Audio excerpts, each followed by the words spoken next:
nominee for President of the United States.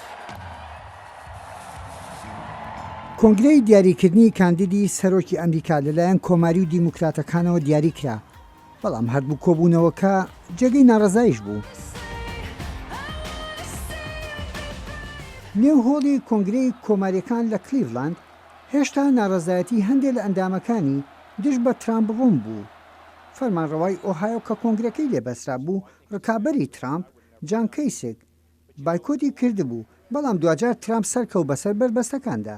لای دیموکراتەکانیش ناڕەزایەتەکان زۆر بوون، سەرڕە ئەوەی ڕکابەری هێلەری کلنتن ساندرس پشتیوانی خۆی بۆ ڕاگەیاند، بەڵام کەم نەبوون ئەوانەی لەسەر بیرروڕاکانیان هەرسوود بوون.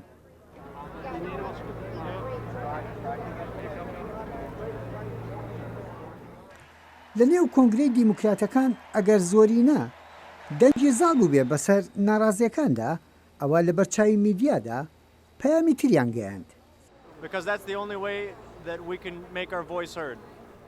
ئەمە تەنها ڕێگایە کە بۆی دەنگمان ببیسترێت. لەناو کۆنگرەکەدا بەلایەنەوە گرنگ نییە کە ئێمە دەڵێن چی، دەمانەوێت میدیا لەوە تێبگات. ئەمریکا وەک سروشتی وڵاتەکە، ناڕەزایەتەکانیش هەمە چەشن بوون.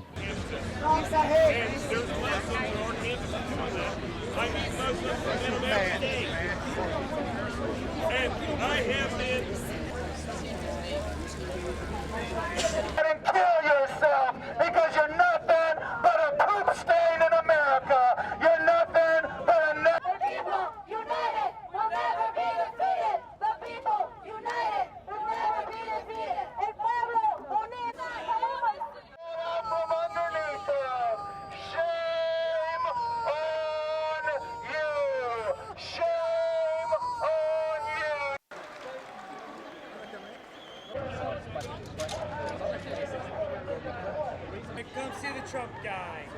Hillary for prison, hot chicks for Trump. Who needs one? Tell me what you need, what you really need. Justice. Tell me what you want, what you really want. It's a rose. Violence against women, black women. Bernie beats Trump, not Hillary. Election fraud is wrong.